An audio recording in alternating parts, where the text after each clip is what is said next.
A strong U.S. labor market has led to an acceleration in wage growth. Good news, though it may be for workers, there are other implications associated with this trend. However, as Lord Abbott's Giulio Martini explains, inflation isn't necessarily a given. This is the investment conversation. Welcome to the Investment Conversation, Lord Abbott's ongoing video series. Hi, I'm Ann Hynek, here with Lord Abbott's Director of Strategic Asset Allocation, Giulio Martini. Welcome, Giulio. Hi, Ann. It's a pleasure to be here. So the last time we spoke, we talked about acceleration in wage growth, as well as the implications for Fed policy and inflation. We talked about the standard of living continuing to improve and what that means essentially for investors and whether or not this trend can last. Can you elaborate a little bit on that? The process usually starts with workers who are willing to change jobs to get higher pay. And those tend to be younger workers at the lower end of the pay scale. The next step is really when wages start to go up for workers in their current jobs. And those incumbent workers tend to be older workers at the higher end of the pay scale. And when you start to see wage increases spreading broadly across the spectrum of older, younger workers, higher and lower paid workers, that's when you really have a generalized acceleration in labor costs.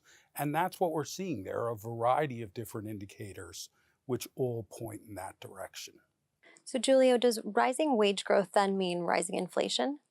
Well, Ann, not necessarily, because employers don't just sit still as labor costs start to increase.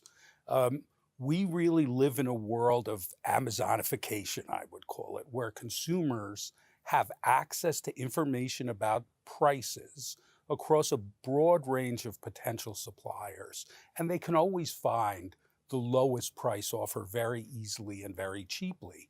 And so employers really have a hard time passing labor cost increases on.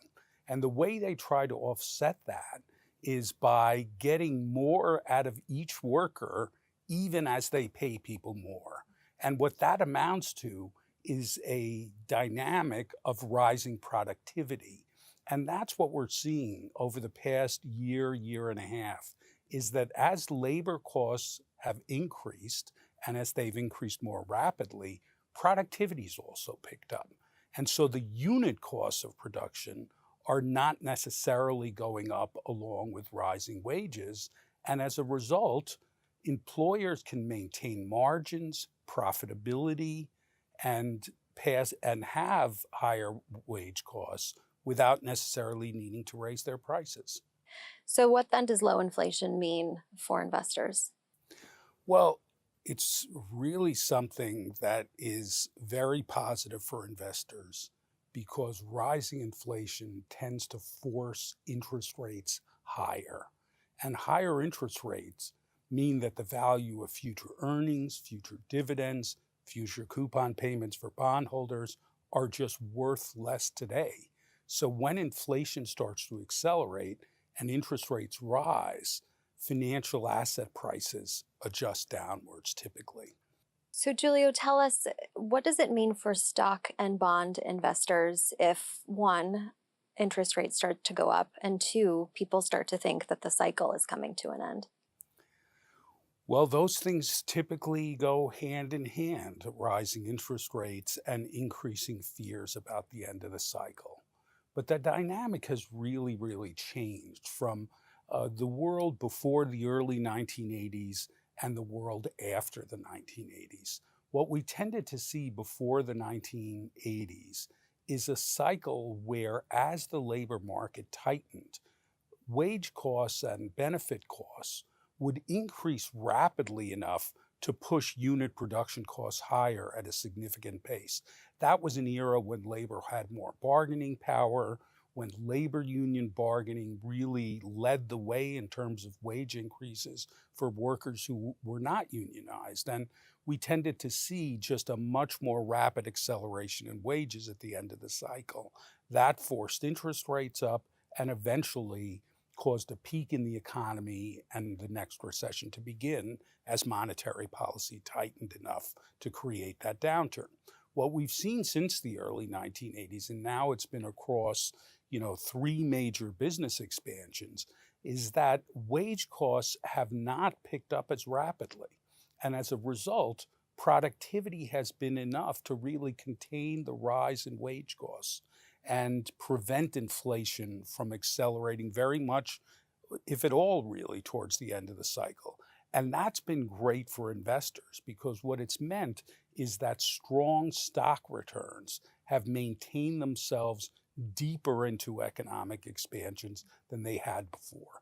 Now, that all comes undone if inflation starts to rise. That's really the thing we need to keep our eye on. So, Giulio, we've talked before about globalization and trade. In fact, in one of the episodes of the investment conversation, you spoke a lot about China. So, if globalization and trade were to slow down a little bit, what would that mean for inflation as well as for investors? So if we look at import penetration in the US economy, for instance, how much of US consumer spending on goods comes from imports, that ratio kind of leveled off about 10 years ago. So globalization is very much front and center in our minds, but as a process, globalization is really in a pause right now.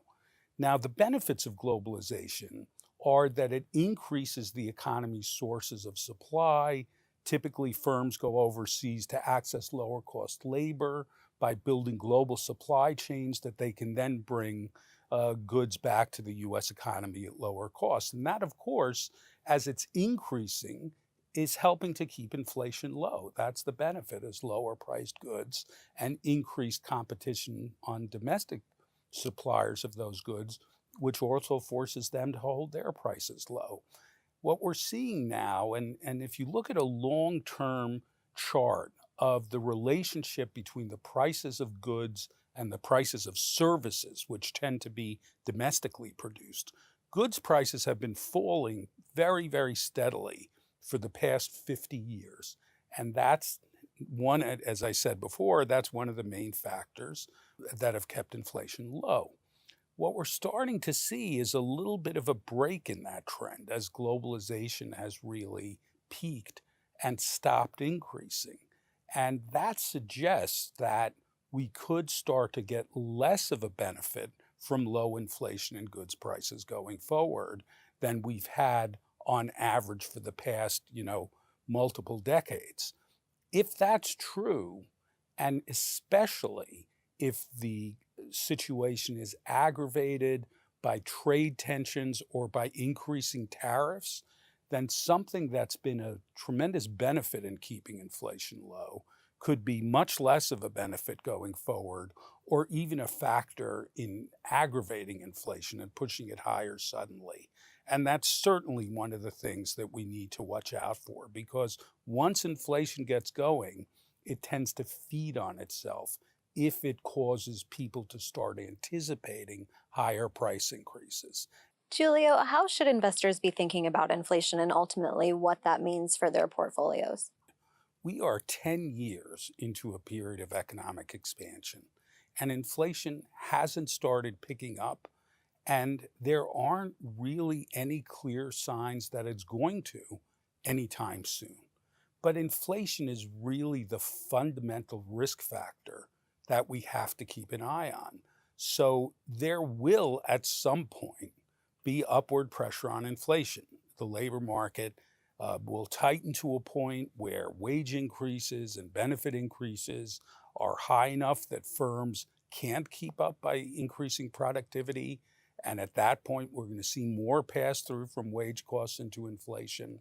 And also, at some point, the economy will just grow rapidly enough so that demand adds to cost pressure to push inflation higher.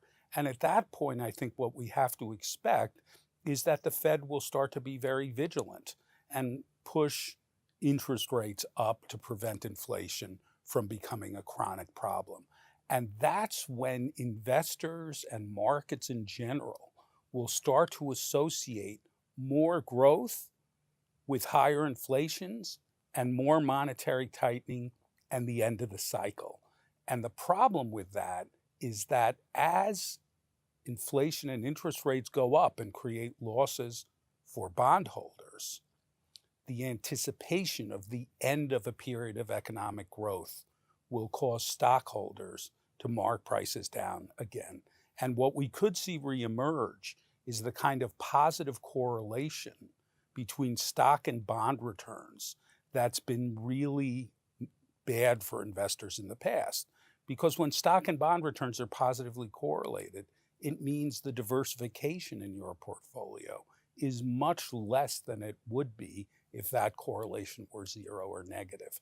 And at that point, there's a broad need to start to de-risk portfolios. And so that's what I think investors have to watch out for, is the start of the process of rising inflation, the reaction from the Fed that really triggers monetary tightening, and the anticipation of the end of the cycle, because that's going to be a point in time where reducing risk in portfolios is really warranted. Well, thank you, Giulio. Well, thanks for having me, Ann. So just to recap, wage growth remains strong. Inflation isn't necessarily a concern, which doesn't mean it won't become one.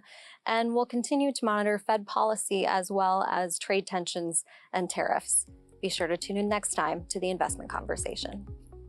That's it for this edition of the Investment Conversation. Please drop us a line on social media or visit our website at lordabbett.com.